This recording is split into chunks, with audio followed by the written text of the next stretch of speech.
It is a celebration, and it is a special time that I am coming here live because I wanted to celebrate 5 years of doing live videos. 5 years of starting up here on my phone and showing some creative things. 5 years of what I started calling on April 1st of 2020, Art in the AM. So even though this is not the AM, I wanted to come on and I wanted to talk about that very first project that I did. And I'm going to revisit it and show you like an updated version of it. So 5 years ago, if you remember back to 2020, the only thing that I could do to connect with people was to get online. And after a couple of weeks of the being shut in and being homebound, I forget even like some of the words. On April 1st, I just made a decision that I was going to come on live. And I had just watched someone the weekend previous to that. It was on a Wednesday. April 1st was that year. Hi there, Shannon. And I see Terry's picture there too. Hopefully you got the text message. I just sent that. Hi, Donna. I just made a decision that I actually saw a friend who was doing a live video and she called it coffee and coloring. I think she called it. I thought, well, if she can get on a live video and have coffee and color, I can definitely get on a live video. So I got on at 10:30 a.m. Eastern, and that became my time to go live. And that was what I did for a couple of months, actually. Monday through Friday, I came on and I did just kind of a quick little project. I could not find the very first project that I did because I do believe that I sent it out as a Happy Mail prize. And I've done other ones that are similar to that. There could be one in a journal, but this one was like a loose one. So I think that I've sent it out. But what I'm going to show to you tonight, and I'm going to get right to it. I just wanted to come on and kind of celebrate Art in the AM being 5 years old on April 1st. 5 years old. Hi, Lori. Hi, Tammy. So I'm going to show you this project, this page, it could be turned any direction, right? And if you kind of see catching in the light there are these lines. I'm going to explain to you what those are. Look, it really caught it like right there. But I'm going to show you, I know, Sharon, I'm going to show you kind of a more simplified version, but I'm going to show you how I did this. And I'm going to use watercolors. So all you need are watercolors, and you do not need to be good at watercolors to do this. And I am using a piece of watercolor paper because it holds the watercolor well. And then I'll tell you what, I'm going to show you a little trick to make this so simple. This is an updated kind of version only because I used the gold and the silver in this one, but it's probably even a simpler version in a lot of ways than that very first one that I did. Terry says she loves it. I'm going to make different colors tonight. The other thing that I have are Posca pens. And I think, I don't know, maybe depending on what colors I use, I have these options. This one is the same. It's about the same color as this one. It's just a smaller version, I think. Let's see if I can tell. They're just like different sizes. Where does it say the color? Oh, yeah. Yeah, they're both pink. So they're both the same. But then I have like this kind of corally kind of color and then this yellow. So I'll decide when I get the colors. And then I have a black Posca. Actually, I didn't even use the black Posca in here. You know what I used? I used a Sharpie. I just used an ultra fine Sharpie.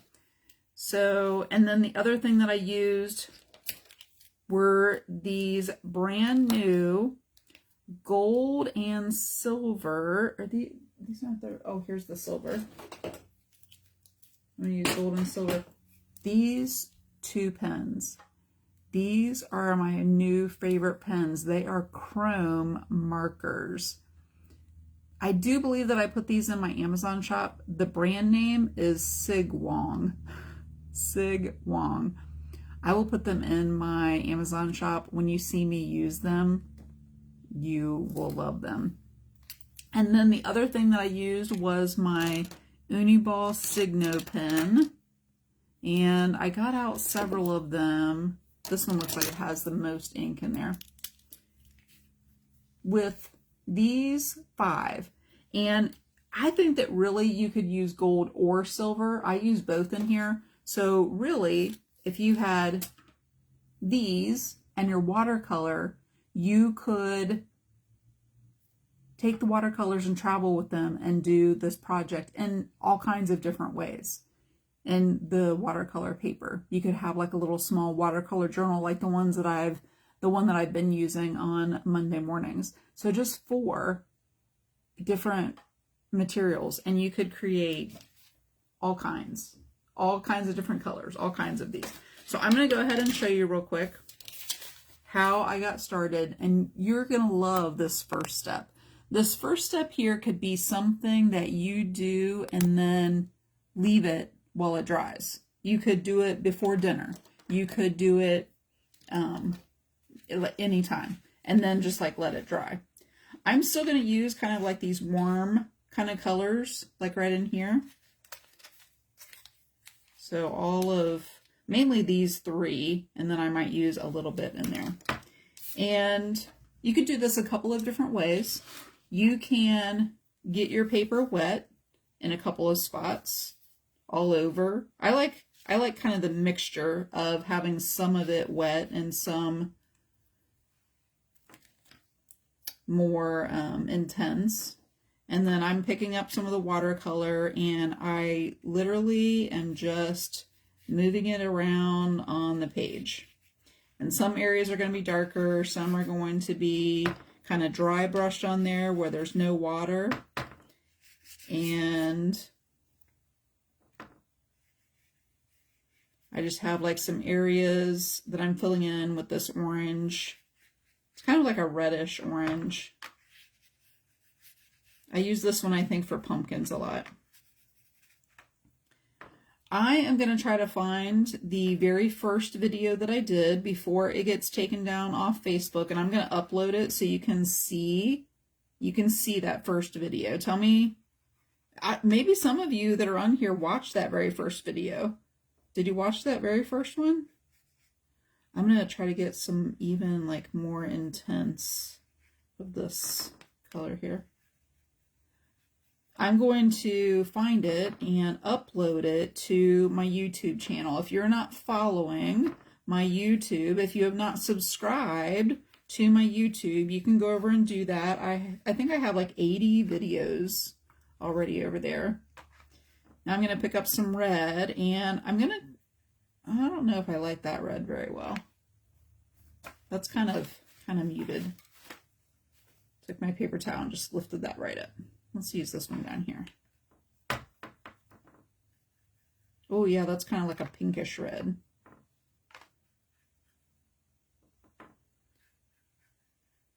And I'm kind of going into the spots. Eventually I'm going to fill up this whole paper, but I'm just kind of going into some of the spots.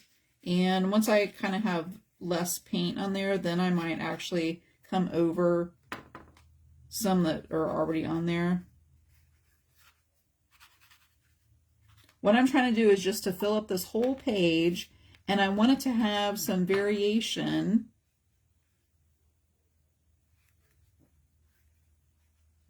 With some darker colors, some lighter colors. And this is what's going to be the color of the flowers. And you could even come and drop some water in here, and that starts to make some fun little blooms in there. Not blooms like flower blooms, but of the water. And you can take and, kind of put that in areas where you already have paint. That adds some fun little textures in there.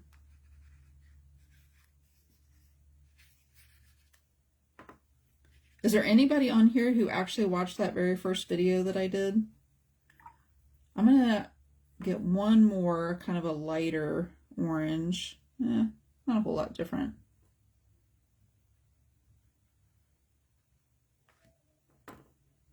And I'm just gonna fill in some of these areas where there's white. So I'm just trying to kind of fill in. You could leave the white if you wanted. I just kind of prefer the look where it's all filled in. I think that very first video, I was probably only live for maybe 20, 25 minutes. I was a little nervous. I had never really gone live like that before on a public, page like this. And in about 5 minutes, I have this paper ready for the next step. It just has to dry a little bit. And I think that I'm going to go ahead and kind of fill in these white spaces here.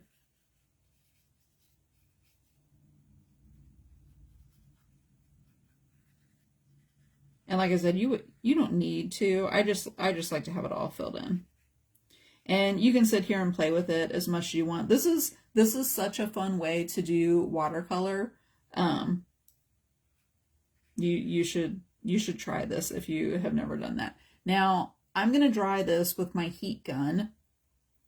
But if you didn't have a heat gun, you could take a piece of paper towel, and this will lighten it all a little bit, but you could rub that paper towel to lift up some of that water, and you'll get some interesting effects that way too. But then I'll go ahead and dry it with my heat tool too. It's taking away a lot of the moisture, so it won't take nearly as long to dry. That helps kind of flatten it out a little bit too. Shannon says that she would love to see it. Hi there, Debbie. Okay, I'm going to dry it just a little bit. Find my heat gun here. I got this new heat gun. It's very quiet. It is a Ranger heat gun. So tell me what you think about how quiet it is. It's very hot too. So it will dry this really quickly. Sometimes I kind of turn it over too. And I'll hold it down with my hand.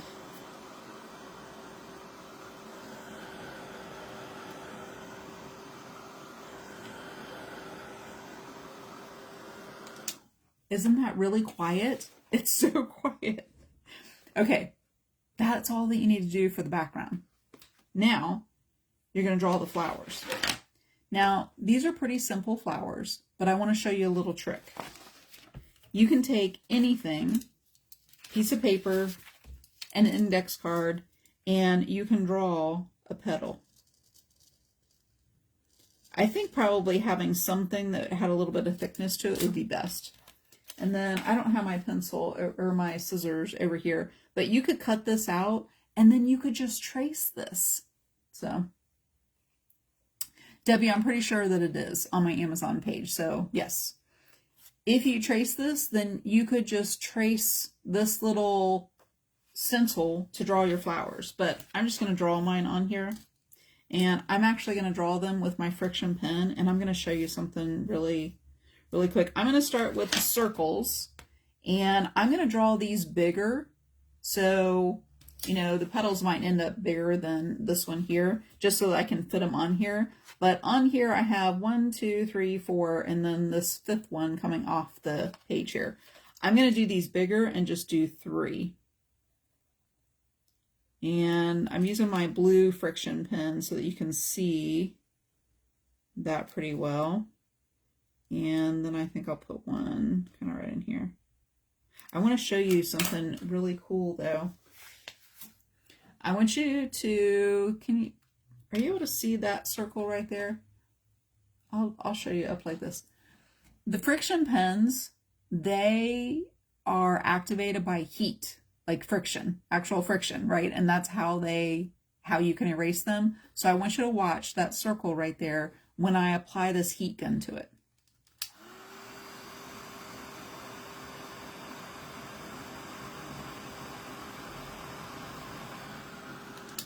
Did you see it disappear? I didn't hold it up to like the very edge right there. If you have a friction pen and a heat gun like that, you can erase anything that you need to. And then I'm going to go ahead and do my petals, and I'm just going to draw them on here. But you could make a stencil and you could trace. And I'm going to do them large enough that some of them come off the page. You see that one? So that one comes off the page there. And you could do 5 petals, you could do 6 petals, kind of whatever fits on there. I think I'll do 5. And that one actually comes off the page there. There too. And then I go and do this one. And I'll try to keep the petals about the same size. But can you imagine, you could do this with however many you want in here. You could just do one. Like you could just have a, just one flower if you wanted to do like for a Mother's Day card or something like that. I saw where Lori said it's a magic show. Isn't it kind of cool? This one will be fun since it's such a bigger flower, bigger flowers on here. And obviously some of them are going to be behind. So what I kind of do is I just pretend like I'm going to continue drawing that oval, and then I just like lift up my pen and kind of go where I feel like that petal would be. So that's how I can draw behind that one. I just kind of like lift up my pen and go around there.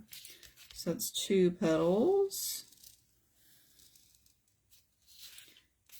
I wanted to show you this project because it's the project that I did on the very first one when I did Art in the AM. And I just want to show you, we took about 5 minutes to paint the background, and that took me about 5 minutes to draw the flowers. Oh, Lori's never heard of the friction pens. So these are erasable. They have an eraser on the end, and they're refillable. So I just buy the refills. I'm surprised that I actually have a blue one because I usually buy purple. And then I'm going to go ahead and draw some leaves. And the leaves are similar to this petal. They're just pointy. That's how I draw them. And I draw some kind of in between the petals. That's why I left some spaces kind of in here. And I'll make this one a leaf, make it a little bit thinner. I'll make a leaf kind of coming over here. And I'm actually going to draw a leaf as if maybe there's another flower coming off there. And we'll do one over here. I'm not going to see the point. Let's do one over here. And then I'm going to do one in this corner coming like off the page. So background, flowers, leaves. And then you pick a color for the background, like around the flowers. In this one, I chose like a purplish color. I think I'm going to do blue for this one. So let me pick out a blue, and you're going to see how cool this looks.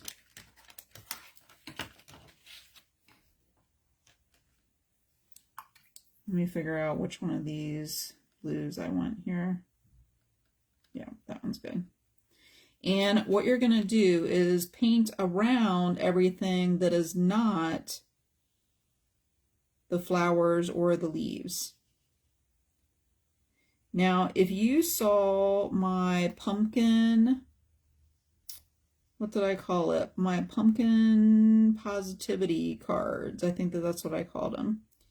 If you did that workshop, this was a similar technique that I use. As far as these 2 colors, that it looks kind of similar to that. So I'm going to do this edge right here.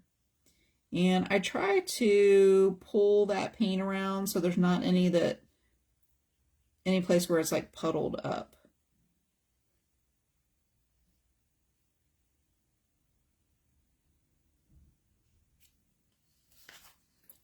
And then that's the background there. So I'm going to keep painting this in, and that's why I want to do some larger ones. I wasn't going to stay on too long tonight. That was a much brighter blue in there. This is what they call negative painting, because you're painting around the objects. And it's something that I use quite a bit. I'm going to come back into this, I think, as it dries. Maybe I'll pull up. This is so much more intense over there, and I really like. Once your watercolor gets wet, then it picks up more of the pigment. And so I like how that contrast is next to the orange.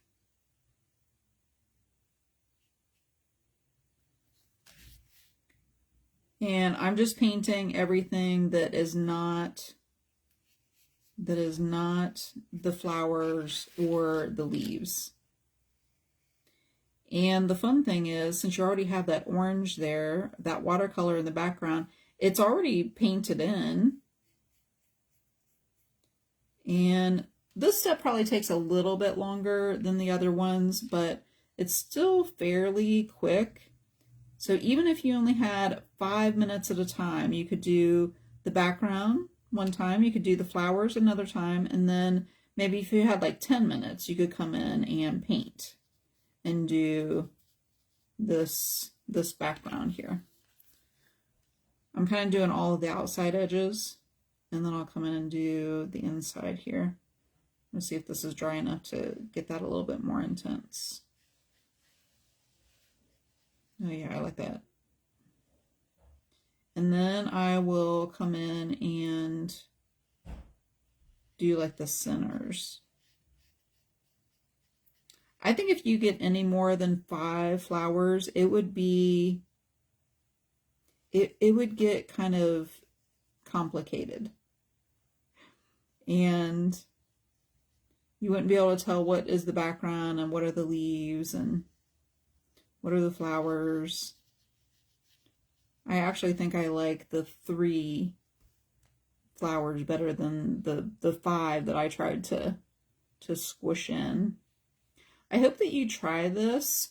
If you were in my Art Journaling 101 group, I just put the prompts in that group, and I'm pretty sure one of them is probably flowers. So you could do this technique and try that on a page to be able to do the same technique. And you could do 1 flower, you could do 3 flowers. I wouldn't probably go over 5.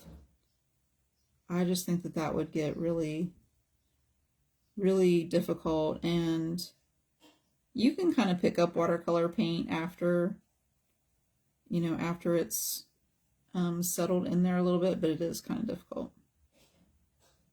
And I drew those lines on there, but I'm not really necessarily following them. I mean, there's going to be a couple more layers, and you really don't need to be that exact. But I am kind of coming in. You can decide how intense you want that background color. If you want a lot more of your background, you know, the color that you painted on there, then you would just use less pigment on there. So, oh, bookmarks, Donna, that'd be a great idea. I'm gonna go ahead and use my dryer again a little bit. Is that right? Walmart even sells them?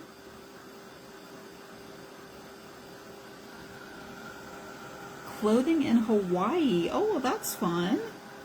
This dryer, you can see I keep like moving it around. Isn't it so quiet? I really like it. But it gets really hot. It's not like, I don't know, it's probably like the hot setting on a blow dryer.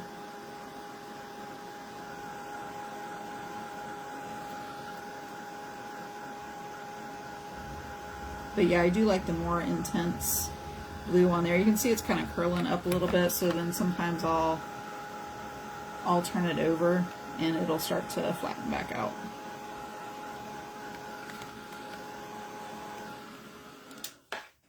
Okay. And then I have the leaves in here to paint green. So I'm going to pick a green in here.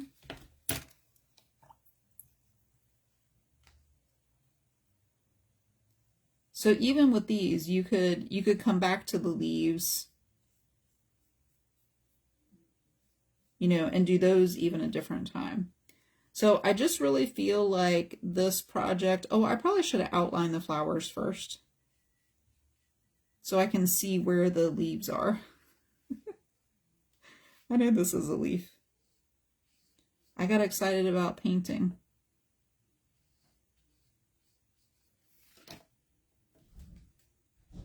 I can tell where this one is here. And I am doing these a little bit lighter so you can kind of see some of the background in there.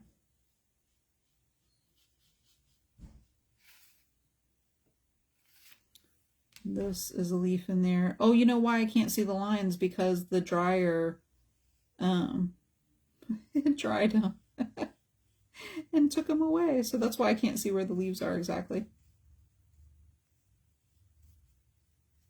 When I did this project at the studio where I go to yesterday, I was doing something else and I just kind of let it air dry and came back to it. So I didn't have that problem of the heat gun. I think I probably did it in pencil too. So I think that those are the only leaves. Okay, I am going to take the paper towel and do these. So do you see how this is all just in steps, and there's really not anything right now. Oh, I like how those have some of the red in there. They kind of look like fall kind of leaves. There's really not anything in there right now that you have to be talented at doing anything up to this point. I'm going to take my white. So I'm going to take my white and I am going to outline all of the flowers. Now, one of the things that I've learned with this uni ball is you kind of have to be like on the surface a little bit. And with this watercolor paper, I have found that it's hard because it's textured. I'm going to try, I have a white pasta pen here. So let me see if I can get that maybe going easier.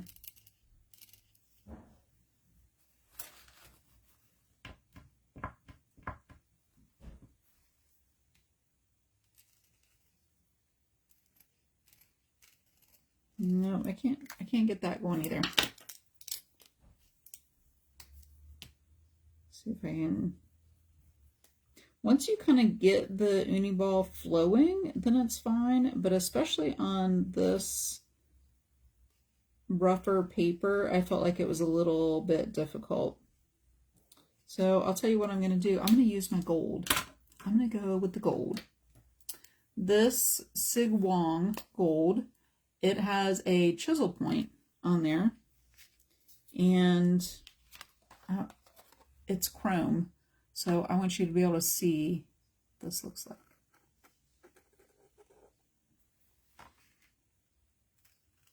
I have to have something to press down.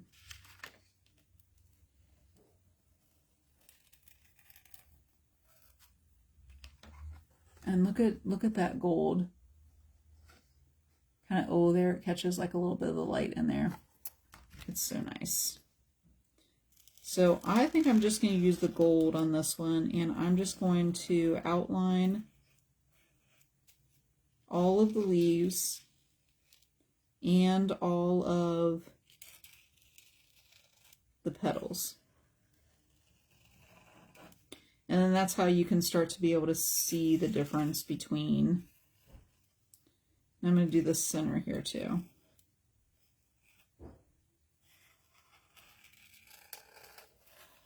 And I might like this gold even better than the white.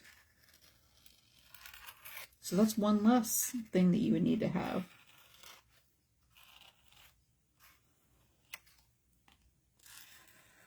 Now the only thing about this chrome marker, it is, I guess, an alcohol marker. The smell is a little bit strong. So just be aware of that. I probably will not use any more of it for now because it has a very strong smell. I have to figure out where the circle was here. Pick that up. I love how this goes with the warm colors of the leaves, or of the petals. And it kind of defines the petals. So even if you weren't that neat about the petals, this chrome marker just makes everything look good. So I have 2 more leaves over here. And again, that part you could do, look at that gold.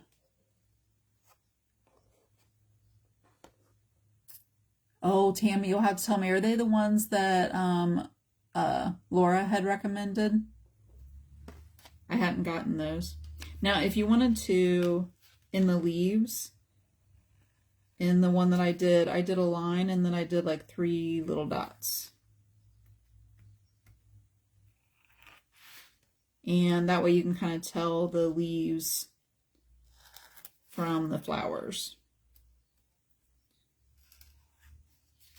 I just feel like this could be something that you could do a lot of different ways and not get tired of it, and you could use it for cards. Donna said she was going to do bookmarks. You could, I think this one is,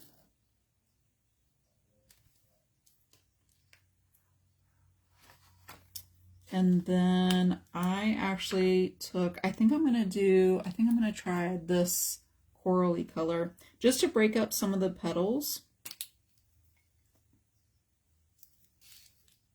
I did a Posca pen and colored that in.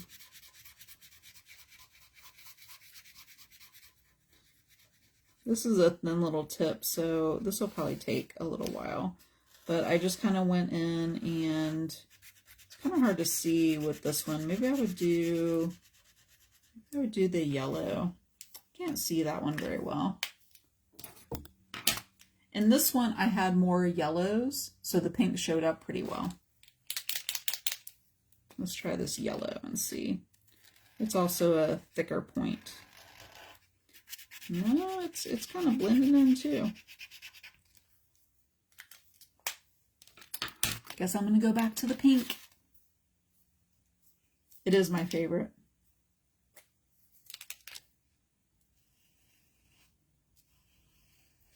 Yep.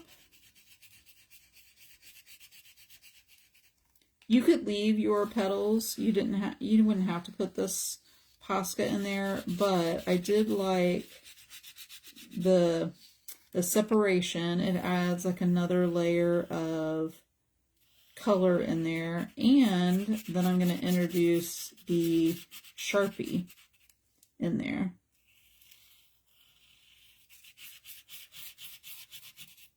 And you can decide if you really liked your paper, you might not want to cover it up with the Sharpie. So I just like the way that the pink kind of stands out on there, and it's really going to show up on this lighter.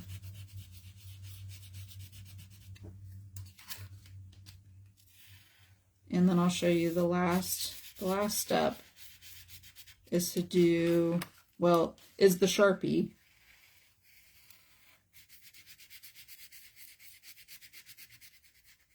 You can see if you just had a couple of minutes and your Posca marker, you could do this step.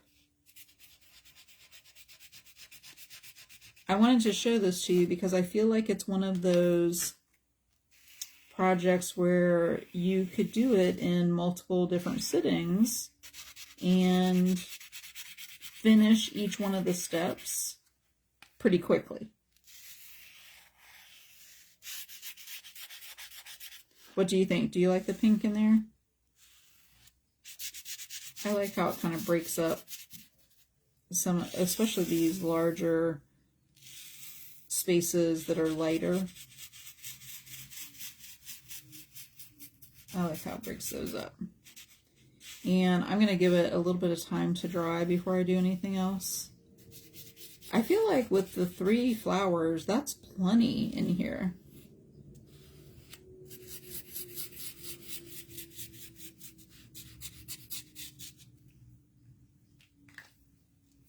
So I'm going to give that just a second to dry in there. Don't you like the pink in there? And you can see the difference between 3 and 5 flowers, right? So I feel like you can just see these. Part of it is this is darker in the back here, but I just feel like you can see these better. And then I took a Sharpie. This is the Ultra Fine Sharpie. Oh, you know where else I did the pink? I did the pink inside the circles here. Inside the center.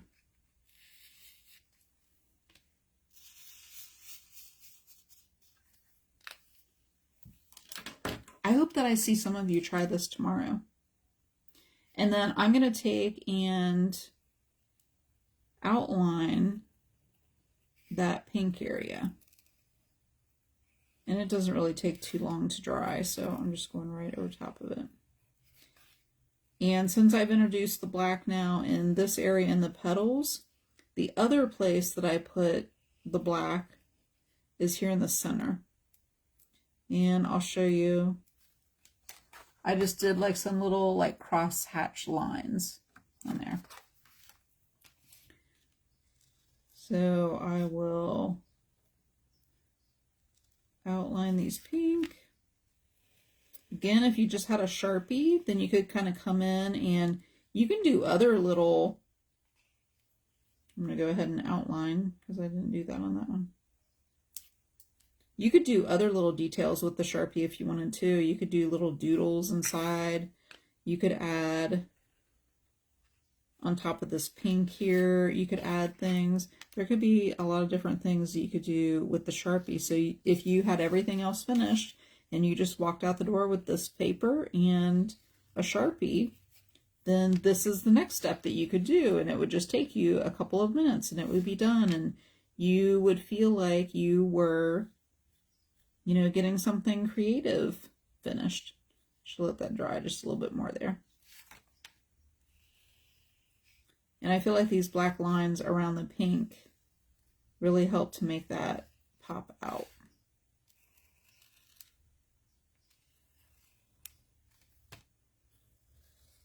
And just like that, have the 3 flowers. We have the gold on there, which I think is so, I really like just the gold, and even having the gold like around the petals of the leaves and the, or you know, the petals and the leaves. Whereas in this one, I had the silver and the gold.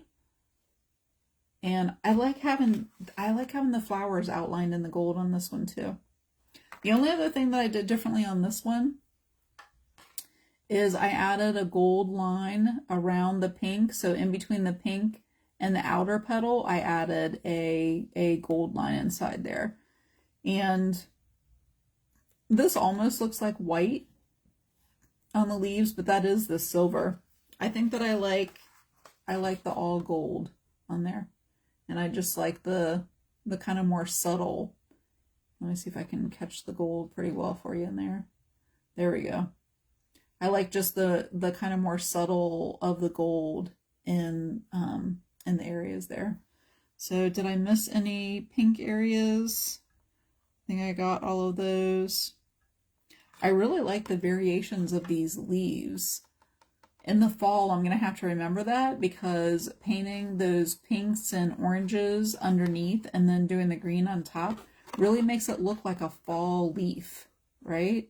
Like all of the different colors, you know, in a fall leaf. So that is the project that I wanted to show to you, because this is very similar to the very first project that I did, and I will find that video and I will download it and I will make a post when that very first video is uploaded to my YouTube. If you're not subscribing over there to YouTube yet, let me know. And you can just put like YT in the comments and I can make sure that you get my YouTube link.